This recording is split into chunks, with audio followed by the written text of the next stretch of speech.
Welcome to today's Research Business Daily Report, where we're going to take an up-to-date look at the present state of data quality, followed by a commentary about the specifics of what looks wrong, or at the very least has the scent of inappropriateness or inadequacy. We're sponsored today and this week by Nuance, offering multi-language verbatim coding services that help their clients qualify the meaning of open-ended answers. Nuance is a decision analyst company. In 2007, we at RFL Communications and our market research newsletter Research Business Report identified shortcomings in online data quality, and it caused us to spearhead an effort to wake up the research industry with its nonchalant attitude concerning the subject. We made it an issue with research clients and research agencies, and in fact did so strongly that it created quite a commotion. And that prompted all the important research agencies in the United States and associations to basically throw themselves into the fray and to launch their own data quality initiatives. A year after we published a how-to booklet to educate client researchers about the questions they should be asking their online panel providers, the ARF released a similar but more extensive primer. They called it Foundations of Quality. But since that moment in 2009, there has been not much public activity on the data quality front. The industry has made substantial progress, no argument about that, but we know all too well about the pace of change in our business and in every other parts of the world. And online data quality simply hasn't been dodging that, even if it wanted to. 2 months ago, we found and reported the comments of Tableau Mobile's Scott Weinberg on the Green Book blog.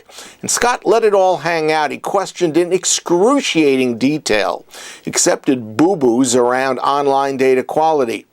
That was followed by InfoTool's Patrizio Pagani, who revealed some data quality insights of his own right here on RBDR back in early April.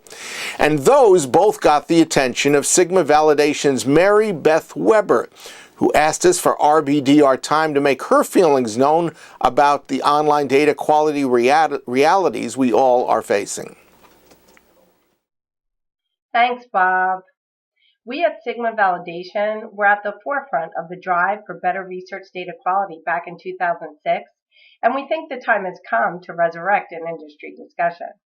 About 2 to 3 decades ago, consumer products companies were so adamant about implementing precise standards for collecting and analyzing data that they developed extensive manuals and distributed them to each of their preferred research partners, including Sigma.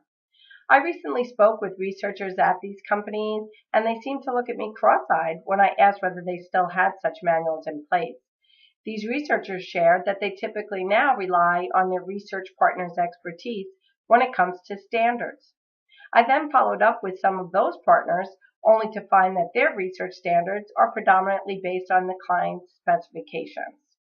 So if the end client is relying on the supplier's expertise, and the suppliers are relying on the end client specifications, then exactly which standards are being implemented? For me, this particular dilemma seemed to explain some of the ongoing sample quality issues that we're detecting through Sigma Validation's processes. So to help clarify my understanding, I decided to ask the Chief Research Officer at one of the largest research companies in the world what I thought was a simple question. Is it okay to interview the same respondent on the same day for the same end client if it involves a different study type, or stimuli? I was told that my question was too specific and that they were not in a position to answer me. Now, years ago, this would have been a simple question with a simple answer. No, it would never have been okay to interview one respondent for 2 studies on the same day, regardless of the end client or the category. So has Research 101 changed so dramatically over the decades? Are the standards that we once considered common sense, maybe they're no longer applicable? In Bob's interview with InfoTools a few weeks ago, Patrizio Pagani mentioned that out of thousands of studies that they process each year, they find data quality issues in about a third of the studies.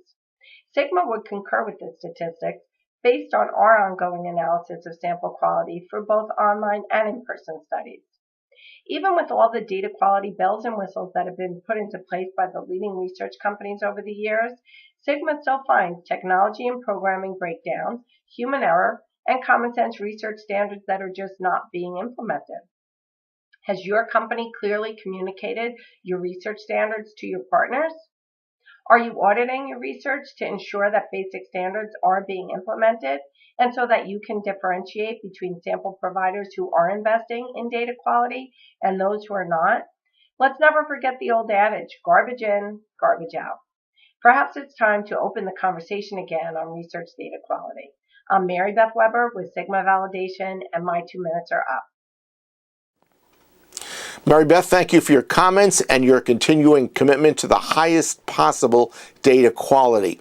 And I don't think I'm really yelling fire, but I am curious about what you, the viewers of RBDR, think about what's going on with data quality, especially after what we've just reported. Is it time for a second data quality initiatives in our industry? Email me at rflbob@gmail.com and share your thoughts. That's your Research Business Daily Report. We've been sponsored by Nuance, offering multi-language verbatim coding services to help companies quantify the meaning of open-ended answers. Nuance, a decision analyst company, would like you to be able to easily find out more about their service, so we've helped them create a link.